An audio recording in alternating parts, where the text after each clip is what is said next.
नमस्कार, मी प्राध्यापक विजय नवले. आता ही जी विद्यार्थिनी आहे तिचं असं म्हणणं आहे की मला ऐनकेन प्रकाराने कॉम्प्युटर इंडस्ट्रीमध्ये म्हणजेच CS, IT, AI, ML, DS या क्षेत्रातून जाऊन सॉफ्टवेअरमध्ये काम करायचं आहे. तिच्यासाठी आपण 3 मार्ग इथे काढून दिलेत. एक म्हणजे 10वी नंतर डिप्लोमा इंजिनिअरिंग 3 वर्षांचा कोर्स, डिप्लोमानंतर डायरेक्ट सेकंड इयर 3 आणि 3 6 वर्ष होता तिथं आणि इंजिनियर ती होणार आहे, BTech इंजिनियर होणार.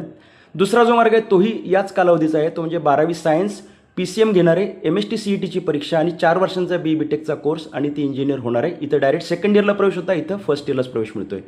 आता इन केस जर तिला CETमध्ये कमी स्कोर आला आणि उत्तम कॉलेजला कॉम्प्युटर IT मिळालं नाही, AI ML DS मिळालं नाही, तर त्या केसमध्ये मात्र तिचं असं म्हणणं पडतं की मला अन्य काही नको आहे, मला सॉफ्टवेअरमध्ये जायचं आहे. आणि म्हणून या परिस्थितीमध्ये मग आता CETच्या मार्कांची गरज नाही.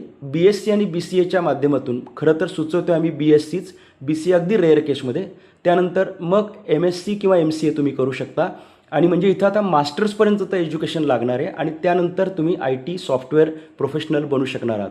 इथे जर कालावधी पाहिला तर 2 वर्ष 12वीचा, 3 वर्ष ग्रॅज्युएशनचा आणि परत 3 वर्ष किंवा 2 वर्ष हा मास्टर्सचा. काही ठिकाणी 3 वर्ष असणार आहेत, काही ठिकाणी 2 वर्ष असणार आहेत. म्हणजे 7 ते 8 वर्ष लागतील, इथे 6 वर्ष लागतील, इथे 6 वर्ष लागतील. यानंतर ही व्यक्ती जॉब करेल, चांगल्या कंपनीमध्ये त्याला जॉब मिळेल सुरुवातीला. नंतर आयदर जॉब कंटिन्यू केला जाईल किंवा व्यावसायिक क्षेत्रात देखील ITमध्ये या व्यक्तीला जाता येऊ शकेल.